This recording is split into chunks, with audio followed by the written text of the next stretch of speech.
ਸਾਡੇ ਦੇਸ਼ ਵਿੱਚ ਇੱਕ ਐਸਾ ਵੀ ਪੁਰਸ਼ ਹੋਇਆ ਹੈ, ਰਾਜਾ ਸੀ। ਸੁਭਾਵਕ ਕਿਧਰੇ ਮਾਂ ਬਾਪ ਨੇ ਜਨਮ ਸਮੇਂ ਉਸ ਦਾ ਨਾਂ ਰੱਖਿਆ ਸੀ ਨਿਰਮੋਹ, ਔਰ ਵੱਡਾ ਹੋ ਕੇ ਵੀ ਇਹ ਨਾਮ ਪ੍ਰਚਲਿਤ ਰਿਹਾ, ਨਿਰਮੋਹ, ਰਾਜਾ ਨਿਰਮੋਹ। ਇਤਿਹਾਸਕ ਵਾਰਤਾ ਹੈ, ਇੱਕ ਰਿਸ਼ੀ ਨੇ ਜਦ ਇਹ ਨਾਂ ਸੁਣਿਆ, ਰਾਜਾ ਨਿਰਮੋਹ, ਹੋ ਨਹੀਂ ਸਕਦਾ, ਕਠਿਨ ਹੈ, ਔਖੀ ਗੱਲ ਹੈ, ਤੋ ਪ੍ਰੀਖਿਆ ਲਈ ਚੱਲ ਪਿਆ ਨਿਰਮੋਹ ਦੇ ਮਹਿਲਾਂ ਦੀ ਤਰਫ। ਜੈਸੇ ਮਹਿਲਾਂ ਵਿੱਚ ਦਾਖਲ ਹੋਇਆ, ਰਾਜੇ ਨਿਰਮੋਹ ਦੀ ਪਛਾਣੀ ਮਿਲੀ, ਔਰ ਇਸ ਰਿਸ਼ੀ ਨੇ ਪੂਰਾ ਤੌਰ ਤਰੀਕਾ ਪਹਿਲੇ ਬਣਾਇਆ ਹੋਇਆ ਸੀ ਕਿ ਮੈਂ ਸਪਸ਼ਟ ਕਰਨਾ ਹੈ, ਤੂੰ ਮੋਹ ਗ੍ਰਸਿਆ ਹੈ, ਨਿਰਮੋਹੀ ਨਹੀਂ। ਰਾਜੇ ਨਿਰਮੋਹ ਦਾ ਲੜਕਾ ਇਧਰੇ ਰਿਸ਼ੀ ਦੀ ਕੁਟੀਆ ਚ ਆਇਆ ਸੀ, ਔਰ ਰਿਸ਼ੀ ਨੇ ਉਸ ਬੱਚੇ ਨੂੰ ਬਿਠਾ ਦਿੱਤਾ। ਆਖਿਆ, ਜਿੰਨੇ ਚਿਰ ਤੱਕ ਮੈਂ ਨਾ ਆਵਾਂ ਤੂੰ ਬੈਠੀ, ਮੈਂ ਥੋੜੀ ਦੇਰ ਵਿੱਚ ਆਵਣਾ। ਰਾਣੀ ਨੂੰ ਇਹ ਰਿਸ਼ੀ ਕਹਿੰਦਾ ਹੈ, ਰਾਣੀ ਤੁਮਕੋ ਅਤੀ ਵਿਪਤ सुत खायो मृगराज, हमने भोजन ना कियो किस मित्र के काज। हे राजमाता, थोड़ा सुत, थोड़ा लड़का राजकुमार शेर ने खा लिया, मैं ते भोजन छड़ के दौड़े हाँ थानू ये खबर सुनाने वास्ते। पर ए राणी, राजे निर्मोह दी राणी उस असीम मनुख दी संगत च रह के उस असीम मनुख दी पत्नी भी निर्मोही हो गई सी, मोह तो उच्ची हो गई सी। ऋषि नूं कहन लगे, पेड़ एक शाखा घनी, पंखी बैठे आए, ओ फुटी चीरी पई, उड़ उड़ दिस जाए। पेड़ एक शाखा घनी, पंखी बैठे आए, वो फुटी चेरी पई, उड़ उड़ गए दिस जाए। संसार एक वृक्ष की तरह है, कई इस दियां शाखा ने, कई मुल्क ने, कई इलाके ने, और संस्कारां ते प्रालब्ध वस होके, संजोग वस होके इन्हां परिवारां दियां टहनियां ते आके पंछी बैठते हैं। मौत दा सूरज चढ़ता है, दरगाह तो चीरी पाटती है, ये पंछी वारी वारी उड़ उड़ के अपनी दिशा में चले जाते हैं। ऋषि, ये कोई नवी खबर तो तू नहीं लेके आया, ये भी रोज हो रहा है, ऐसा हो रहा है, ऐसा निजाम है, ऐसी बनतर है, ऐसी प्रभु की लीला है। ऋषि दंग रह गया है, तप साधना करदियां करदियां थक गए। परिवार दे मोह दी दीवार अजे भी नहीं तोड़ सके, धन दे मोह दा पर्दा अजे भी बाकी है, जीवन दे मोह दी पकड़ अजे भी बाकी है। पर सोचदा है, चलो उस नाल ते गल करिए जिसदा ना ही राजा निर्मोह है, उन्होंने तो वेखिए। गया राज सभा विच ऋषि दाखिल होया, आहो भगत की थी, डंडौत की थी, राजे ने सन्मान दिता, बिठाया। आने का कारण पूछया, ऋषि राज किस तरह पधारे, साढ़े इस घर नूं किस तरह भाग लाए, इस राज सभा नूं आके पवित्र कीता, आहो भाग साढ़े, कोई सेवा होवे ते दसो। ऋषि कहंदा, राजन बहुत दुख, बहुत संताप, बहुत माड़ी खबर। राजन दसन लगे हाँ, मेरी जबान लड़खड़ांदी है, पर मजबूर हाँ दसन ते भी। मुस्कुरांदे हुए चेहरे नाल राजा निर्मोह कहता है, दसो राज ऋषि, संत जन दसो। खड़ा होया ऋषि ते कहता है, राजन तुमको अति विपत, पल पल घड़ी घड़ी, सुत खायो मृगराज ने, मेरे पास मड़ी। थड़े पुत्र दी मड़ी लाश मेरे कोल है। शेर ने हमला करके उसनों जख्मी किया है, मार दिता है। उसकी लाश मेरे कोल पई है। बस यही संदेशा देने वास्ते मैं थोड़े कोल आया, थानू दसन नहीं आया। राजा निर्मल प्रसन्न चित होके प्रसन्न मुद्रा विच हसते होया कहता है, तपिया तप क्यों छाड़ियो, यहाँ हरक नहीं सोग, वासा जगते सराय को, यहाँ सभी मुसाफिर लोग। असी ते काफी समय तो समझी बैठे हैं सराह है, एक आमदा है एक जामदा है, एक फुल खिड़दा है एक मुरझा रहा है, एक फल फुल चो निकल रहा है, एक फल डिग रहा है, एक तारा उभर रहा है एक टुट रहा है। ये एक प्रभु की लीला सच्ची सराह दे आवागमन बनया होया है और इत्थे सारे मुसाफिर ने, असी भी मुसाफिर, असी भी एक दिन रुखसत हो जावांगे। ये कोई नवी गल ते नहीं, पर मैनू दुख है, अफसोस है, ऐ ऋषि तू महान कार्य जो तप कर रहा सी, तप क्यों छोड़िया? इस फोके संदेशे लई तू अपनी तपस्या क्यों छोड़ी? तपिया तप क्यों छाड़ियो, यहां हरख नहीं सो। ऐ तपीश्वर तू तपस्या क्यों छोड़ी?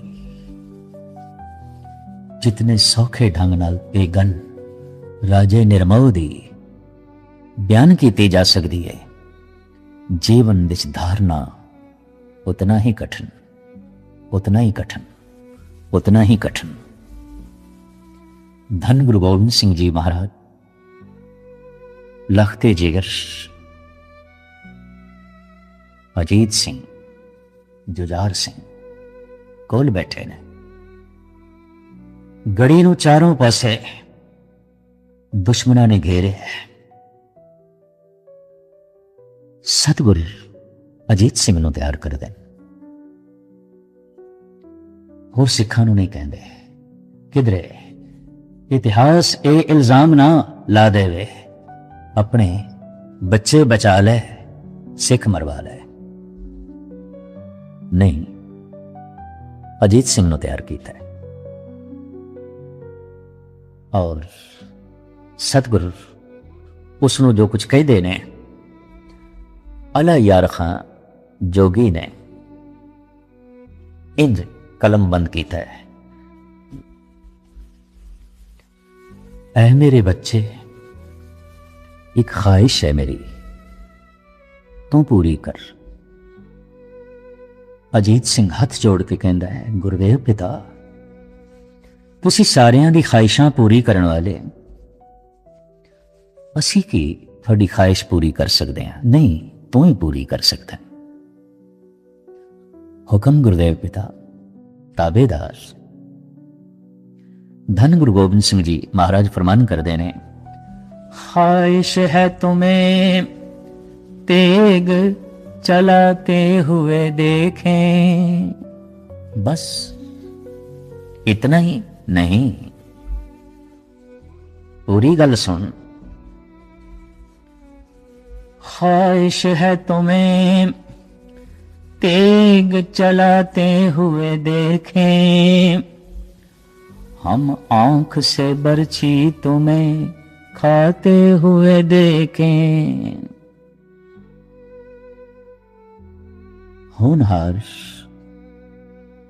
साहिबजादा अजीत सिंह हथ जोड़ के कहता है, नाम का अजीत हूं, जीता न जाऊंगा, जीता गया तो हार के जीता न आऊंगा।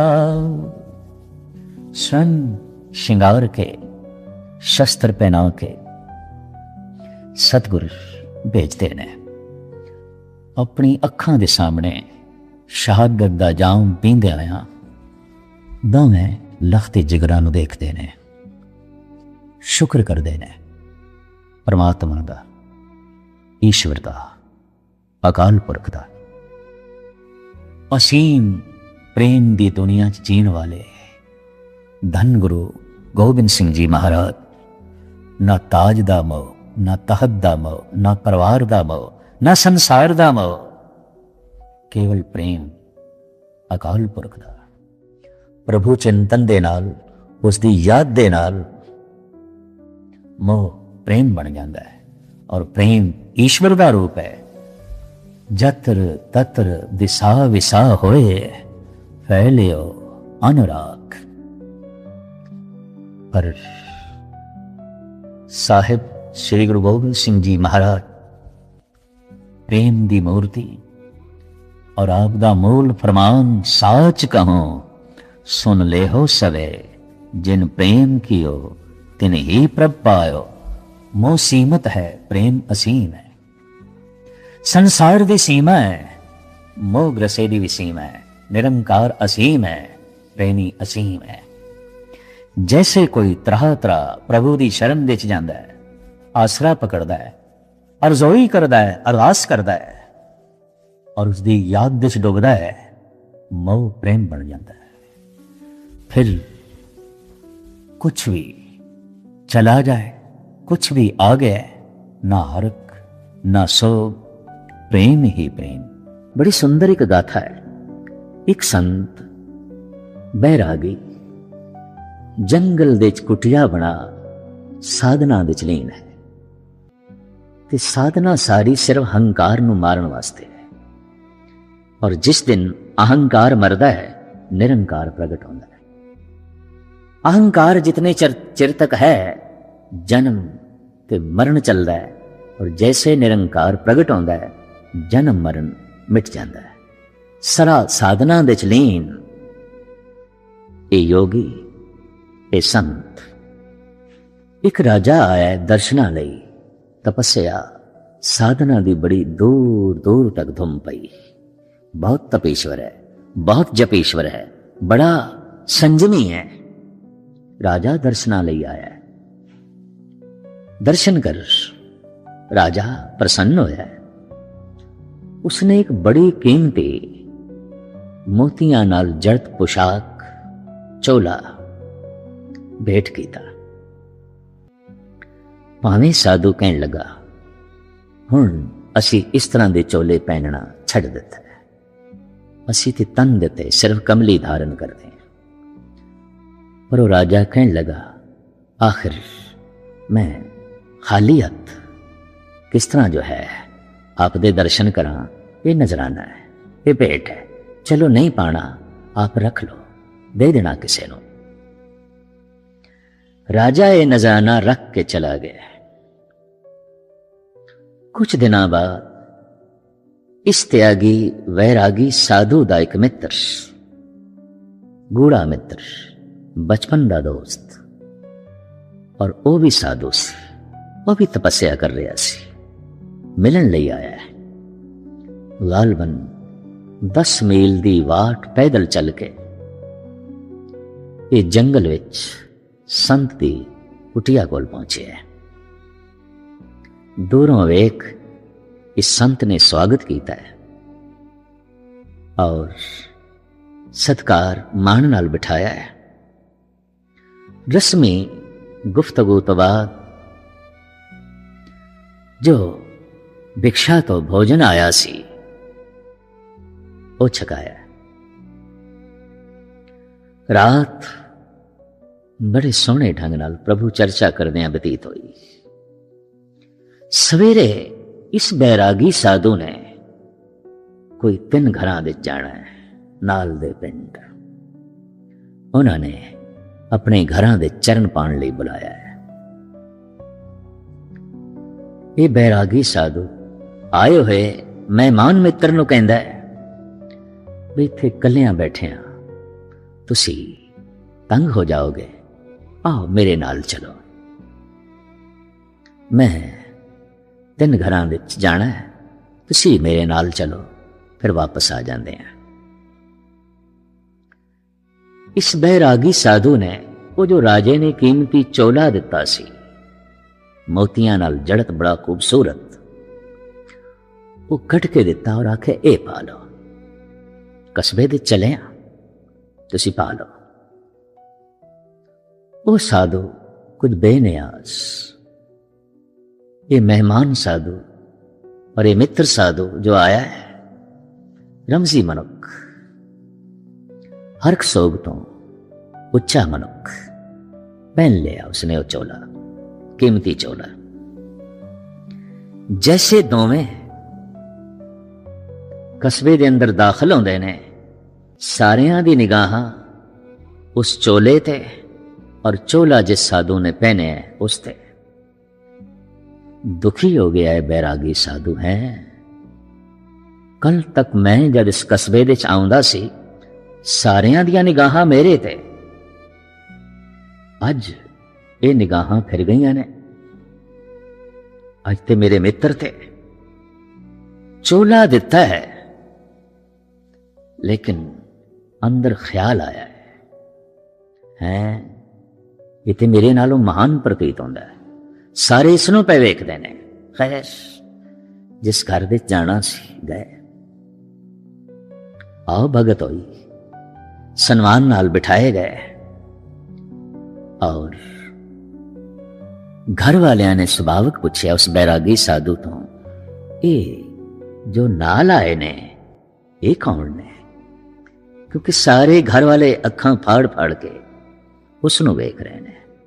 सोना चोला पहने होया है, मुखड़े ते शांति झलक दी है, निर्माणता बिखर दी है, रहस बिस्माद अखां दे विच है। तो सारे घर वाले उस तो प्रभावित ने, पुछदे ने संत जी ये नाल फड़े कौन आए ने?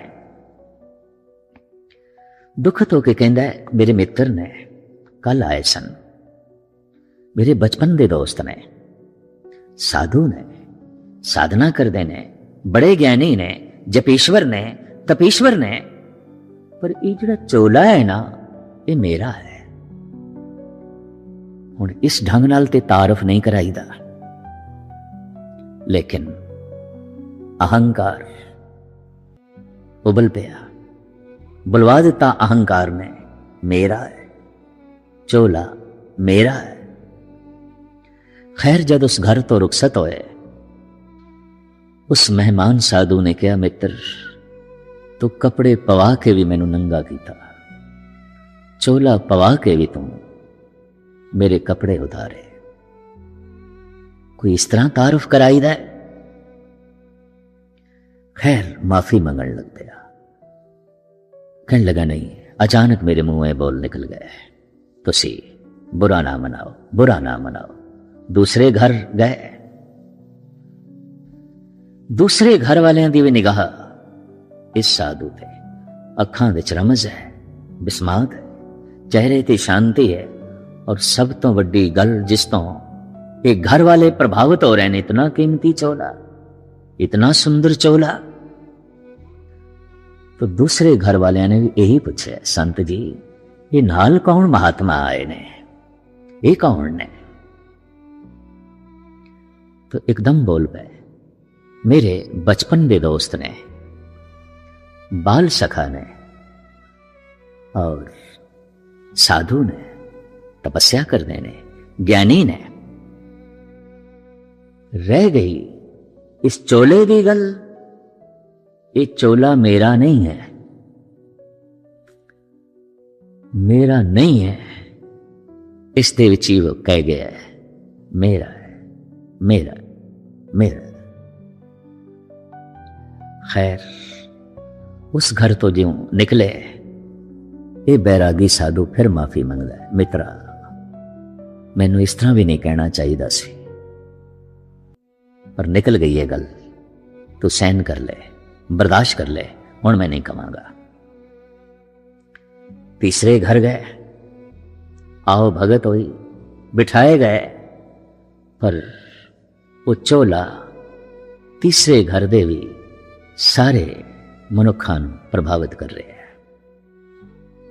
नर नारी बच्चे सब प्रभावित उसी साधु नूं देख रहे हैं। स्वागत पूछ लिया, संत जी ये नाल कौन आए ने, ये किहड़े संत ने? तो हुण तारुफ करांदा है, मेरे बाल सखा मित्र ने,